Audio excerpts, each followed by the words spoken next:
Indian 2 உங்கள் அபிமான திரையரங்குகளில் வெற்றி நடை போடுகிறது. எல்லா பேரும் தெரியாது எனக்கு. அவர் ஒருத்தர் தான் தெரியும் அந்த ஸ்டூடியோலேயே. ஸ்கிரிப்டே கிடையாது. வாய்ஸ் ஓவரில் சொல்கிறாங்க 2 மினிட்ஸு உங்களுக்கு நீங்கள் என்னென்ன பண்ணலான்னு. எனக்கு என்னடா பண்ணுறது, I cannot perform like but okay. ஏன்னா சார் ஃப்ரெண்டே சொல்ல முடியாது சார், எனக்கு அண்ணன் மாதிரி அவர். அண்ணன்? ஆமாம், மெனி ட்ரைட். இது எப்படி இவன் மட்டும் இவ்வளோ க்ளோஸாக இருக்கலாம் அப்படின்ட்டு. அதே மாதிரி தான் கேட்பான், இருக்கியா செத்துட்டியா அப்படின்னு.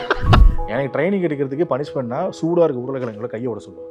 அவர் விட்டுருக்காரு, செங்கல் வச்சு தேய்ச்சிருக்காங்க அவர் கையை. அவருக்கு சார் முன்னாடி இந்த இண்டஸ்ட்ரியில் என்னென்னா ஒரு கொடூரமான இண்டஸ்ட்ரி இது.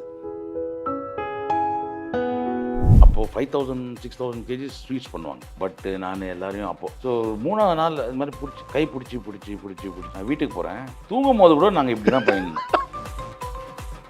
சண்டை வந்த அப்புறம் இவ்வளோ பெரிய தண்ணி இந்த ஜாரில் வச்சு தண்ணி எடுத்து ஊற்றிட்டாங்க மேலே. போட்டோடனே என்ன பண்ணுறது தெரியல, எப்படி ரியாக்ட் பண்ணுமே. அவங்க அம்மா வந்துட்டாங்க. Sathyabama institute of science and technology presents made by best edition 2 by silver tree. நடைபெறும் இடம் சார் முத்தா வெங்கட சுப்பாராவ் கான்சர்ட் ஹால். நடைபெறும் நாள் ஆகஸ்ட் 17 காலை 6:30. டிக்கெட் லிங்க் இந்த டிஸ்கிரிப்ஷன். அண்ணமால்னாலே மன திருப்தி தான். Annamal institute of hotel management. So எனக்கு ஐ வாண்ட் பர்சனலாக நான் தெரிஞ்சு, பிகாஸ் பட் சாரை நான் சின்ன வயசு ஸ்கூலில் இருந்தபோது அந்த ரியாலிட்டி ஷோலேருந்து நான் ஃபாலோ பண்ணி இப்போ வரைக்கும் நான் பார்த்துட்ருக்கேன். அவர் அப்படியே தான் இருக்கு. ஏன்னா அப்போ கொஞ்சம் ஸ்ட்ரிக்டாக இவ்வளோ அவர் கம்ஃபர்ட் ஜோன் விட்டு வெளில வந்து பார்த்தது கிடையாது. இப்போ நாங்கள் அவ்வளோ பார்க்குறோம், கூட நீங்கள் சேர்ந்துருக்கீங்க. I want know about the friendship with you and but sir. Sir ஃப்ரெண்டே சொல்ல முடியாது சார், எனக்கு அண்ணன் மாதிரி அவர். அண்ணன்? ஆமாம். நாங்கள் 2 பேரும் காலேஜ் ஒன்றா தான் பண்ணோம். அதுக்கப்புறம் அவர் தாஜில் சேர்ந்தார், நான் அம்பாசிடரில் சேர்ந்தேன். இது 30 வருஷமாக 30 இயர்ஸ். ஓகே. ஸோ நாங்கள் பேசுகிறது கூட கிடையாது. இப்போல்லாம் நான் குவைட்டில் இருக்கிறதுனால இல்லை யூஎஸில் வேலை செய்கிற போதெல்லாம் அவ்வளோலாம் கிடையாது. எப்பயாவது ஹாய் ஹலோ, நான் மேக்ஸிமம் பர்த்டேக்கு விஷ் பண்ணுவேன், அவ்வளோதான். பட் எங்கள் ஃப்ரெண்ட்ஷிப் வந்து யாருனாலையும் வந்து மெனி ட்ரைட். இது எப்படி இவன் மட்டும் இவ்வளோ க்ளோஸாக இருக்கலாம் அப்படின்ட்டு. அதுவும் இங்கேயே இல்லாமல், இங்கே எங்கள் ஃப்ரெண்ட்ஸ்லாம் நிறைய பேர் இருக்காங்க அங்கே. But it doesn't spend time with them at all. ஆனால் எனக்கு அப்பப்போ ஃபோன் பண்ணுவான். அந்த ரிலேஷன்ஷிப்பே வேறு சார். 2 தடவை ஃப்ரெண்ட்ஷிப்னா எப்படின்னா ஜட்ஜ் பண்ணக்கூடாது. நான் அவங்க கிட்ட பேசும்போது 2 தடவை யோசிக்கக்கூடாது. நான் எப்படியோ அப்படி தான், அதே மாதிரி தான் அவன் எப்படியோ அப்படி தான். So we don't judge each other and we have a very special bonding. அது தானாக வந்தது. நாங்களாம் போயிட்டு இல்லை பட்டோடு இருக்கணும் அப்படின்னு. நாங்களாம் ரொம்ப சண்டை போட்டிருக்கோம் சார். சண்டை கை அடிலாம் 2 பேரும். ஒரே விஷயம் அப்படியே பாஸ் பண்ணி லாஸ்ட் எபிசோடு கூட விஜய் சார் இந்த டுக்கு சேர்த்துக்கல நண்டு டே கேரவல்ல அடிப்பாட்டு வேற. ஏ சார் ப்ளீஸ். சண்டைனா ஒரு தடவை ஃபார் எக்ஸாம்பிள் ஒரு நைட் ஸ்டடி பண்ணிட்டு இருக்கோம் சார். இப்போ நீங்கள் கிறிஸ்டியன் காலேஜில் ஒன்றா படிச்சு? இல்லை இந்த ஆசன் மெமரி. ஓகே. இங்கே வந்து நைட் ஸ்டடி பண்ணிட்டு இருக்கோம். நான் இவன் இன்னொரு ஃப்ரெண்டு. நடுராத்தில் சண்டை வந்துடுச்சு. எதுக்கு படிக்கிறதுலாம் கிடையாது இவங்களாம். நான் ஒரு படிக்கிறதுக்காக சார் இருக்கு. சும்மா நீங்கள் அவங்க அம்மா சமைச்சு கொடுப்பாங்க, நான் சாப்பிட்டு என்ன ட்ரெஸ்ஸை போட்டு காலைல போகலான்னு பார்த்துருந்தோம். சண்டை வந்துடுச்சு. சண்டை வந்த அப்புறம் இவ்வளோ பெரிய தண்ணி இந்த ஜாரில் வச்சு தண்ணி எடுத்து ஊற்றிட்டாங்க மேலே. நீங்கள்? இல்லை அவன். ஓகே. பட் போட்டோடனே என்ன பண்ணுறது தெரியல, எப்படி ரியாக்ட் பண்ணுமே. அவங்க அம்மா வந்துட்டாங்க. என்ன நடக்குது இப்படி ஒரே சவுண்டாக இருக்குது அப்படின்ட்டு. எப்பா தூக்கி வாரி போயிடுச்சு. நான் போய் சைடில் அப்படியே தண்ணியோட படுத்துட்டேன். இது மாதிரிலாம் சண்டை போட்டிருக்கோம் காலேஜில். இன்னும் நடக்கிற சண்டைலாம் பெரிய விஷயம். அதுக்கப்புறம் நாங்கள் when we got matured and all. அவருக்கு முதல்ல கல்யாணம் ஆச்சு, அதுக்கப்புறம் எங்களுக்கு கல்யாணம் ஆச்சு, அவருக்கு குழந்தை பிறந்தது, எங்களுக்கு குழந்தை பிறந்தது. ஆமாம், now we are in a relationship where like you know பேசவே தேவையில்லை. நீ எப்படி இருக்கான்னு கூட கேட்க மாட்டேன் நான். அவரும் என்ன எப்படி, அதெல்லாம் கிடையவே கிடையாது. என்ன ஸ்பெஷலாக இந்த இது கிடச்சிது, இந்த இது அவ்வளோதான். நான் யூஎஸ் போகிறேன்டா, அங்கே ஒரு வேலை கிடச்சிருக்கு, போயிட்டு வா, பிக்சர் ஷேர் பண்ணுவோம். அவரும் இப்போது 25 days சுவிட்சர்லாண்டு எல்லாம் போயிட்டா. எனக்கு மட்டும் தான் ஷேர் பண்ணுவோம், யாருக்கும் தெரியாது. அவனுக்கு கண்டிப்பாக தெரியும், நான் யாருக்கும் ஷேர் பண்ண மாட்டேன். அந்த கான்ஃபிடென்ஸ் இருக்குங்க எங்களுக்கு. ஸோ பர்சனல் லெவலில் we have a very very very very good bonding. இப்போ நீங்கள் சொல்கிறத பார்த்தா எனக்கு ஒரு க்ளோஸ். இப்போ நான் இப்போ யூஸ்வலாக பசங்களுக்கு உள்ளே இருக்கும் சார், எப்பயுமே இது இருக்கும். என்ன உயிரோட தான் இருக்கியா கைண்ட் ஆஃப் அந்த மாதிரி. அதே மாதிரி தான் கேட்பான், இருக்கியா செத்துட்டியா அப்படின்னு. இருக்கேன்டா. பட் எங்கள் ரிலேஷன்ஷிப் வந்து எங்கள் ஒய்ஃப்லே, அவர் ஒய்ஃபும் சரி எங்கள் ஒய்ஃபும் சரி அவங்களே பொறாமப்படுற மாதிரி இருக்கு. ஆனால் இதில் இருக்காதுல்ல சார், அந்த ஃப்ரெண்டு கூப்பிட்டா, பிகாஸ் அங்கே லாங் இல்லை பட்டு கூப்பிட்டு எது கூப்பிட்டா கூட தெரியாது, நான் ஃபைட் பிடிச்சி வந்தேனே. இது செம்ம எக்ஸாம்பிள். எதுக்கு கூப்பிட்டானே தெரியாது. ஆனா Explanation இல்ல, கூப்பிட்டானா, வாடா. எதுக்கும் கூப்பிட்டுருக்கான், ஏதோ இம்பார்ட்டன்ட் தெரியும், எது இம்பார்ட்டண்ட்டாக இருக்கும்ட்டு அதான் வந்தேன் நான். எனக்கு நான் ஃப்ளைட் ஏறதுக்கு முன்னாடி டேய் சொல்றா எதுக்குடா கூப்பிட்ட அப்படின்னு கேட்டா, அதுக்கப்புறம் சொன்னான். காலைல வந்தோடனே போய் நிற்க வச்சாங்க, நடக்க வச்சாங்க, அப்படியே நில்றான்னாங்க. சார் உங்கள் 2 மினிட்ஸ் பேச சார், நீங்கள் பேசலாம். ஸ்கிரிப்டே கிடையாது, வாய்ஸ் ஓவரில் சொல்கிறாங்க 2 மினிட்ஸு உங்களுக்கு நீங்கள் என்ன வேணால் பண்ணலான்னு. எனக்கு என்னடா பண்ணுறது ஒன்றும் புரியல, எனக்கு ஷோ பற்றி கூட தெரியாது. But I picked up. Okay okay. I got. இப்போ வரப்போகிற எபிசோட்லாம் இட் வில் பி ஷோ அந்த மாதிரி இருக்க போகுது. ஓகே சார், ஃப்ரெண்டுன்னு சொன்னார், அங்கேருந்து வரான் அப்படின்னு சொன்னார். ஆனால் இவ்வளோ பெரிய கதை இருக்குன்னு எனக்கு தெரியாது. சீரியஸ் இது மாதிரி நிறைய கதை இருக்குது சார். இது மாதிரி நிறைய கதை இருக்குது. ஓகே சார், இப்போ நம்ம அந்த ஃப்ரெண்ட்ஷிப் ஜேர்னி அது நல்லா இருக்குது சார் கேட்குறதுக்கு. ஆனால் வந்து அவரு சொல்லியிருக்காரு, ஏன்னா நீங்களும் ஒரு இடத்துல மென்ஷன் பண்ணீங்க டாப் குக் டூ குக்கில். இப்போ பச்சார் சொன்னது எனக்கு ஞாபகம் இருக்குது, நீங்கள் சொன்னது ஞாபகம் இருக்குது. என்னன்னா நான் செஃபாக இருந்த டைமில் நீங்கள் படுற கஷ்டம்லாம் ஒன்றுமே இல்லை.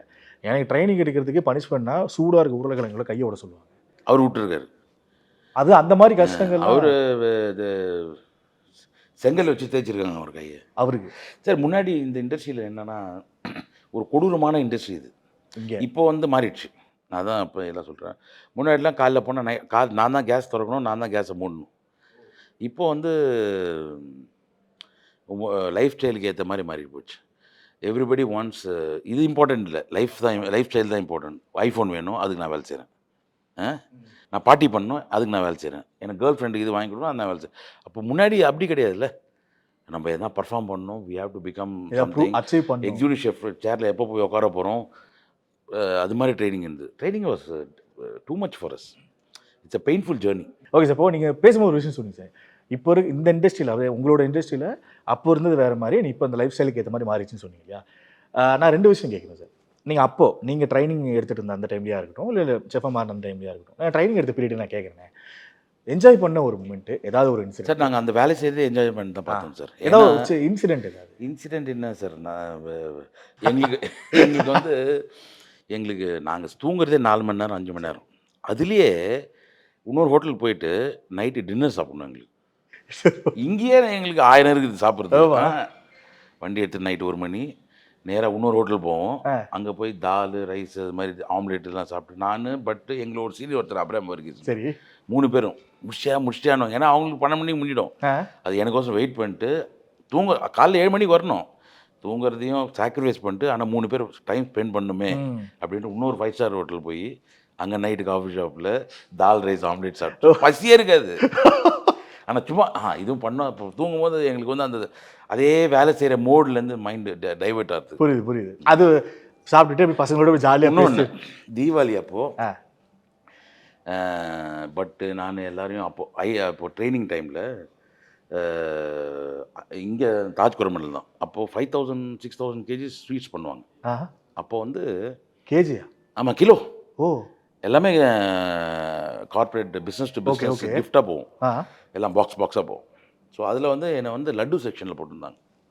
ஓகே, லட்டு செக்ஷனில் போட்டு காலையில் நைட் வரைக்கும் எங்களுக்கு வேலையும் தெரியாது. அப்போது பிடிக்கிற லட்டு தான் பிடிக்கணும். ஓ, அவங்க அந்த பூந்தியை போட்டு சுகர் போட்டு 5000 கிலோட எவ்வளோ சார்? இல்லை டிஃப்ரெண்ட் 4-5 மில்க் ஸ்வீட் எல்லாம் இருக்கும். ஆனால் இதில் ஒரு 1000-1500 கிலோ ஒரு இருக்கும். இது ஒரு 10 நாளாக நடக்கும் அது. ஸோ 3ஆவது நாள் அது மாதிரி கை பிடிச்சி நான் வீட்டுக்கு போகிறேன். ஒரு 2 மணிக்கு படுத்துட்டேன். அப்போ நம்ம கையில் ஃபோனும் கிடையாது, ஒன்றும் கிடையாது. இல்லைன்னா வீடியோ எடுத்து வச்சுருப்பாங்க. தூங்கும் போது கூட நாங்கள் இப்படி தான் பண்ணியிருந்தோம்.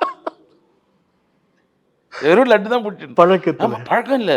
காலையிலேருந்து நைட் வரைக்கும் இதே தான் பழகிடுச்சு. அவர் கை செட் ஆகிடுச்சு. ஆமாம், கை இது பண்ணினே இருக்கும். லட்டு இதெல்லாம் இன்னும் நிறைய இருக்குது சார், எனக்கு இப்போ ஞாபகம் வரல. பட் ஆனால் இதெல்லாம் இல்லை சார், இது ஒன்றே போகுது சார். இதுவே அப்போ இருக்குது அப்படிங்கிற மாதிரி. ஓகே சார், இப்போ நீங்கள் அங்கே இருக்கீங்க, பட் சார் இங்கே இருக்காரு. உங்கள் 2 பேத்துக்குள்ள இந்த ஃப்ரெண்ட்ஷிப்பு அதெல்லாம் இருக்கும். பட் உங்கள் ஃபேமிலியாக இருக்கட்டும், பட் சார் அவர்களோட ஃபேமிலியாக இருக்கட்டும், அந்த ஃபேமிலியாக பாண்ட் ஆகி இருக்கு சார். நாங்கள் எங்கள் ஃபேமிலிலாம் வி ஆர் லைக் அவங்களாம் சிஸ்டர்ஸ் மாதிரி சார். அவங்க தனியாக பேசிக்கிறாங்க, அவங்களுக்கு குரூப் இருக்குது. எங்கள் பசங்க தான் அங்கே பிறந்து வளர்ந்ததுனால தேர் நாட் ஏபிள். பட் அவங்க பட்டு பொண்ணு ராதா எல்லாம் தேர் ஆல் ஃபேமிலி மாதிரி தான் பேசிக்கிறாங்க.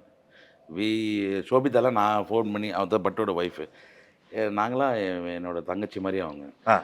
We also talk very freely. We don't think twice. நான் சொன்ன மாதிரி 2 தடவை இது சொன்னால் என்ன நினைப்பாங்க அப்படிலாம் கிடையவே கிடையாது. ஏன்னா பட்டு பற்றி எங்களுக்கு நல்லா தெரியும். ஸோ அவள் வந்து அதை ரிலேட் பண்ணிப்பாங்க. ஓகே, ஸோ அவங்களுக்கும் தெரியும் இவங்க கீழே பேசினா என்னன்ட்டு. So it is a very very very very good bonding. Okay, இப்போ நீங்கள் சொல்கிறீங்க ஃப்ரெண்ட்ஷிப்பு அது இருக்குது, அது இல்லைன்னு சொல்ல. ஆனால் என்னதான் வந்து ஓகேடா அப்படிங்கிற மாதிரி ஒரு ஸ்ட்ராங் ஃப்ரெண்ட்ஷிப் இருந்தாலுமே ஒரு லைஃப்பில் ஒரு சீரியஸான டிஸ்கஷன் வரும்போது அங்கே நம்ம எதுவும் ஃபன் பண்ண முடியாது. சீரியஸாக தான் பேசணும். ஒன்று நான் சொல்கிறத நீ கேட்கணும், இல்லை நீ சொல்கிறத நான் கேட்கணும். அப்படிப்பட்ட ஏதாவது டிஸ்கஷன்லாம் வந்திருக்காங்க? சார் ஒரு ஸ்டேஜ் மெச்சூரிட்டி வந்த அப்புறம் we don't share bad things. Oh okay okay. We share only good things. For example அவன் யாருக்கிலையும் சொல்ல முடியாதெல்லாம் என் கையில் தான் சொல்ல முடியும்.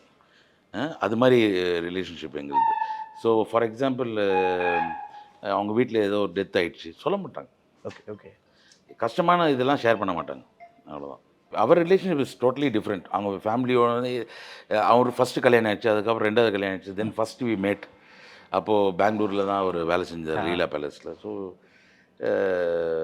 நான் வந்து ஃபஸ்ட் டைம் அவங்க பார்க்கும்போது செப்டம்பர் 12, 2000 எப்போ அந்த ட்வின் டவர்ஸ் 2001 அந்த அந்த ரேஞ்ச் 2001 தான் செப்டம்பர் அந்த ட்வின் டவர். அப்போ நான் ட்ராவலிங் குவைட் டு சென்னை. அப்போ வந்து பெங்களூர் போய் பட்டை பார்க்க ஃபஸ்ட் நாள் வந்தவொடனே பட்டை போய் பார்க்கணுன்னு. சரி. நான் இப்போ ட்ராவலிங் பண்ணும்போது கரெக்டாக ஒமான் ஏர், அது ஒமான் ஏர்போர்ட்டில் இறக்கிட்டு எல்லாரையும் சொன்னாங்க முஸ்லீம்ஸ்லாம் தனியாக போயிடுங்க, ஓகே, இந்துஸ்லாம் தனியாக வந்துருங்கன்ட்டு. எனக்கு ஒன்றுமே புரியல. பிகாஸ் நாங்கள் ஃப்ளைட்லேருந்து இறங்கினோம், ஒரு டிவி ஒன்றும் இல்லை, என்னடா நடக்குது. அதுக்கப்புறம் ஒரு போலீஸ்கார் இது மாதிரி 2 ட்வின் டவர் ஃப்ளைட் வச்சு இடிச்சிட்டாங்க இந்த இதில் யூஎஸில் அப்படின்னு. அதுக்கப்புறம் டிவியில் எல்லாம் வந்திருந்தது. All Muslims has to stay back, only Hindus and Christians to travel. Okay. நான் வந்துட்டேன், சென்னை வந்துட்டு அதுக்கப்புறம் நேராக அங்கே போனேன். அப்போ தான் அதுதான் ஞாபகம் இருக்குது. அவங்க வீட்டுக்கு போகும்போது அவங்க உட்காந்து பார்த்துட்டு இருக்கான், போகிறா இடிச்சிட்டாங்கடா அப்படின்ட்டு. அப்போ தான் ஃபஸ்ட்டு அவங்க ஒய்ஃபு எங்கள் அதான் ஃபஸ்ட்டு இன்சிடென்ட்டு. இப்படி ஒரு இன்சிடென்ட் சார் ஃபஸ்ட்டு வீட்லேயே அவ்வளோ ஒரு ட்ராஜடிக்கு அப்புறம் எனக்கு தெரியவே தெரியாது. இது ஆன் ஏர் இருக்கும்போது அது நடந்தது. ஒமான் ஏர்போர்ட்டில் இறங்கினோடனே என்னடா முஸ்லீம் ரிலீஜியஸாக பண்ணுறாங்க, இந்த மாதிரி பண்ணவே மாட்டாங்க முஸ்லீம்ஸ். அவங்களும் செக்கிங்லாம் எடுத்து போயிட்டாங்க. எங்களுக்கு வந்து பாதி ஏர்க்ராஃப்ட் கூட ஒரு 20, ஏன்னா மிடில் ஈஸ்ட் முக்கால்வாசி முஸ்லீம் மக்கள் தானே. 20% 10 பேர் தான் ஒரு ஃப்ளைட் எடுத்து வந்து சென்னையில் விட்டாங்க. ஓ டாபிக் கம்ப்ளீட்டாக இப்போ உங்களுக்கு வந்துருச்சு. ஒரு 3-4 வாரம் நாங்கள் பார்த்துட்டு இருக்கோம் சார் கண்டினியூஸாக எபிசோட். நீங்கள் வந்ததுக்கப்புறம் உங்களுக்கு எக்ஸ்பீரியன்ஸ் எப்படி சார்? சார் என்னோடய எக்ஸ்பீரியன்ஸ் வந்து வெங்கடேஷ் பட்டு ஒரு நாள் நான் குவைட்டில் இருந்தேன் வேலை செய்யணும். ஸோ ஒரு நாள் ஃபோன் பண்ணார். ஃபோன் பண்ணிட்டு ஒரு 2 நாளில் சென்னைக்கு வந்துட்டு போயேன் அப்படின்னாரு. நான் சொன்னேன் எதுக்குடா, சும்மா பார்க்கணும் அப்படின்ட்டு. எனக்கு தெரியாது. அதுக்கப்புறம் நான் ஃப்ளைட் எடுக்கும்போது திரும்பி ஃபோன் பண்ணேன், எதுக்கு சொல்லு அப்படின்ட்டு. இல்லை ஒரு சின்ன ஷோ ஒன்று இருக்குது சன் டிவியில், ஒரு 2 வந்து எபிசோடு பண்ணிட்டு போய்டு அப்படின்னா. நீ எப்படி கிச்சனில் இருக்கியோ அதே மாதிரி வந்து இங்கே இரு. ஓகே. ஒன்றும் இது கிடையாது. So I took the flight. நான் இங்கே வந்து காலைல 7 மணிக்கு வந்து இறங்கினேன். ஹோட்டலுக்கு 8 மணிக்கு வந்தேன். ரிஃப்ரெஷ் பண்ணிட்டு 9 மணிக்கு போனேன். திடீர்னு நிற்க வச்சாங்க. இறங்கி வாங்க அப்படின்னாங்க. என்னடா என்ன நடக்குதுன்னே தெரில எனக்கு. ஓகே. சரி, அது முடிஞ்ச அப்புறம் நான் கேட்டேன், ஸ்கிரிப்டாக கொடுங்கப்பா, ஒன்றுமே இல்லை எப்படின்ட்டு. அதெல்லாம் ஒன்றும் கிடையாது, டைம் கொடுப்பாங்க, நீயே யோசிச்சு என்ன வேணால் பேசிக்கலாம், அவ்வளோதான். ஸ்கிரிப்ட் எதுவும் இதுதான் என்னோட டிசிடிசி டாப் குரூப்போட ஃபஸ்ட்டு ஃபஸ்ட் எபிசோட். தூங்கவும் இல்லை நைட்டு. ஓகே. அதுக்கப்புறமா ஃபஸ்ட் எபிசோடு எனக்கு என்ன பண்ணுமே தெரியல. ஆக்சுவலாக நான் எதுவுமே ப்ரிப்ரேஷன் கிடையாது, ஒரு அட்வைஸ் கிடையாது, ஒரு டிப் கிடையாது, ஒன்றும் இல்லை. ஃபஸ்ட் எபிசோடு ஏதோ பண்ணிட்டோம். அதுக்கப்புறம் சும்மா வந்து கழுத மாதிரி நிற்கிறதுக்கு எதுக்குப்பா என்னை கூட்டின்னு வந்தீங்க அப்படின்ட்டு. இல்லை you will big it up அப்படின்னாங்க. அப்புறம் செகண்ட் எபிசோட், தேர்ட் எபிசோட், அதுக்கப்புறம் கொஞ்சம் பிரேக் கொடுத்தாங்க. அப்போ தென் ஐ ப்ரிப்பேர்ட் மை செல்ஃப். இப்போது வரப்போகிற எபிசோட்லாம் கொஞ்சம் பயங்கர டிஃப்ரெண்ட்டாக இருப்பேன். Okay okay. ஐ என்ன சொல்கிறது, I hooked in to the show. So எல்லா பேரும் தெரியாது எனக்கு, யார் என்னன்னு தெரியாது. அவ்வளோதான், அவர் ஒருத்தர் தான் தெரியும் அந்த ஸ்டூடியோலேயே. இப்போது எல்லாரும் everybody are friends, everybody mingles around with me very well. They accepted me as one of the judges. அது ரொம்ப கஷ்டம் அவங்களுக்கு, மனசில் வரணும். அது இவ்வளோ சீக்கிரத்தில் அக்செப்ட் பண்ணுறது கரெக்ட். ஏன்னா வேலை தெரியலன்னா வரவே முடியாது. ஸோ அந்த மாதிரி சார். இப்போ நீங்கள் வந்த ஃபர்ஸ்ட் எபிசோட் சார் நான் பார்த்தேன், எனக்கும் லைட்டாக ஒரு மாதிரி தான் இருந்தது. இல்லைடா அவரு இன்ட்ரோ கொடுக்கறது வேற, பாக்ஸரு பாதிலே டிஸ்கண்டினியூ பண்ணிட்டு போனவன். ஏன்னா நான் இன்ஜினியரிங் ஸ்டூடெண்ட்டு, நீ உங்கள் ப்ரொஃபஷன் வேறு, என் ப்ரொஃபஷன் நான் படித்தது வேறு. இன்ஜினியரிங் ஸ்டூடெண்ட்டு டிஸ்கண்டினியூனாலே ஒரு இமேஜ் ஒன்று. டிஸ்கண்டினியூ இல்லை, நான் ஃபஸ்ட்டு சேர்ந்து மெட்ராஸ் கிறிஸ்டியன் காலேஜில் பிஎஸ்சி ஸ்டாட்டிஸ்டிக்ஸ். அங்கே தான் 1 இயர் அங்கே தான் பாக்ஸிங் பண்ணேன். அவங்க இந்த காலேஜில் கிடையாது. நான் வரும்போதே எல்லாரும் பாக்ஸர் இவனை ரேக் பண்ணணும் அப்படின்னாங்க. இது வந்து Asan institute of hotel management. Okay. So அங்கே தான் டிஸ்கன்டினியூ பண்ணேன். Oh 1 year I wasted in Madras Christian college. அதுக்கப்புறம் இது எப்படின்னா Velachery to Tambaram Madras Christian college. எனக்கு பிஎஸ்சி ஸ்ட்ராட்டஜிக்ஸ் பிடிக்கவே இல்லை. ஸோ போகிற வழியில் ஜலடம்பெட்டு ஸ்டாப்பில் இவங்கெல்லாம் ரொம்ப சந்தோஷமாக இருப்பாங்க, என்ஜாய் பண்ணுறாங்க லைஃப்பை. என்ன இப்படி இருக்குது இந்த காலேஜ் பார்த்தா ஹோட்டல் மேனேஜ்மெண்ட். சரி ஓகே நம்ம இதை கண்டினியூ பண்ணி இங்கே வரலாம் சார் அப்படின்ட்டு. அப்படி போனதானே? ஓ எனக்கு ஒன்றும் இல்லை, நான் இன்னும் ஆகணும் அதெல்லாம் கிடையாது. ஆ. அந்த குரூப்பாக அந்த காலேஜ் மக்கள் மட்டும் ரொம்ப சந்தோஷமாக இருப்பாங்க பஸ்ஸில், ஒரே பஸ்ஸில் அவங்க மட்டும் பயங்கர சந்தோஷமாக கிளாப். இது மாதிரி இருக்கு அந்த பிஎஸ்சி இடத்துல எல்லாம் புக்கை வச்சுன்னு. ஸோ அதை பார்த்தோன்னா அப்படி சரி நானும் அப்புறம் வீட்டில் வந்து சொன்னேன். எனக்கு 2 ஆப்ஷன் இருந்தது. ஒன்று வந்து போய் மர்ச்சன்ட் நேவியில் சேர்கிற மாதிரி, அதுவும் போய் பாம்பேயில் இன்டர்வியூ கொடுத்து அதுவும் செலக்ட் ஆகிட்டேன் நான். இங்கேயும் எனக்கு அட்மிஷன் கிடச்சிடுச்சு. அதான் ஆப்ஷன். ஓகே. அங்கே போனால் இம்மிடியேட்டாக சம்பாதிக்க ஆரம்பிச்சிடுவேன் மர்ச்சன்ட் நேவியில் கேடேட்டாக. இங்கே வந்து வி ஹாவ் டு பே. அப்போது வந்து 1992ல் 27,000. ஓ 92லே 27,000 தான் எங்கள் ஃபீஸே. 3 வருஷம் ஃபீஸே 27,000 rupees தான். 3 வருஷத்துக்கு சொல்கிறேன். ஆமாம். ஓ 9,000. அதே வீட்டில் 2 தடவை யோசிச்சிட்டாங்க. ஆ. ஏன்னா எங்கள் அப்பா அப்போ அது கொஞ்ச நாள் முன்னாடி தான் இறந்து போயிட்டார். ஸோ ஃபினான்ஸ் கஷ்டம். நான் சொன்னேன் எனக்கு போய் இப்போது அங்கே போய் வேலை செய்யணும் ஆசைலாம் கிடையாது. I want enjoy college life. Okay okay. எப்படியாவது என்னை சேர்த்துடணும். என் அண்ணன் தான் என்னை வந்து படிக்க வச்சான். ஓகே. அண்ணன் என் அண்ணன் தான் 1 வருஷம் பெரியவன் தான். அவனும் மர்ச்சன்ட் நேவியில் தான் இருக்கான். அவர் தான் ஓகே நான் படிக்க வைக்கிறேன்னு படிக்க வச்சேன். இல்லை நான் படிச்சே இருக்க மாட்டேன். இப்போ நான் அதை கேட்க வந்தது, நீங்கள் நம்ம அந்த ஜேர்னிக்கு போயிட்டோம். இப்போ இங்கே உள்ளே வந்தோன்னே சார் ஃபஸ்ட் எபிசோடு வந்தோடனே எனக்கே ஒரு மாதிரி தான் இருந்துச்சு. ஏன்னா பட் சார் ஃபன்னாக இருந்தாலும் அது சீரியஸ், அவர் வேலைன்னுட்டா வெள்ளைக்கார மாதிரி சீரியஸான ஒரு ஆள். அவர் இன்னொருத்தருக்கு கூட வராரு பாக்ஸர் அப்படிலாம் இன்ட்ரோ கொடுத்துட்டு ஒன்று வராங்க. அப்படிங்கும்போது எங்களுக்கே ஒரு மாதிரி இருக்கும் சார். அது வந்து இந்த கண்டஸ்டன்ஸ் அந்த டூப்போட ஃபேஸஸ்லாம் பார்த்தா உங்களுக்கு தெரிஞ்சிருக்கும் அது. ஸோ அவங்களோட மிங்கில் ஆகிடுங்களா சார்? இப்போ எல்லாம் ஆயிடுச்சு, நோ ப்ராப்ளம். இப்போ வர போகிற எபிசோட்லாம் நீங்கள் பார்த்தீங்கன்னா I out of the box. நான் என்னோட இந்த கம்ஃபர்ட் ஜோன்லேருந்து வெளியே வந்துட்டேன். Okay okay okay. Comfort zone என்ன வந்து கிச்சனில் வந்து ஸ்ட்ரிக்டாக இருக்கிற மாதிரி இருக்கும், போய் கத்தின்னு இருப்போம். அதெல்லாம் விட்டு வெளியே வந்துட்டேன்.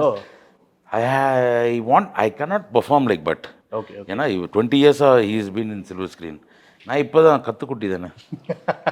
But I nicely fit into the role. இல்லை சார் இது எங்களுக்கே நல்லா இருந்துச்சு. இப்போ லாஸ்ட் எபிசோடில் கீ எண்ணெயில் போட்டு அட பைத்தியவே அப்படி பண்ணக்கூடாது அந்த ஃப்ளோஸ் அதாவது வண்டிங்கன்னு தெரிஞ்சுது சார் எங்களுக்கு. இந்தியன் 2 உங்கள் அபிமான திரையரங்குகளில் வெற்றி நடை போடுகிறது.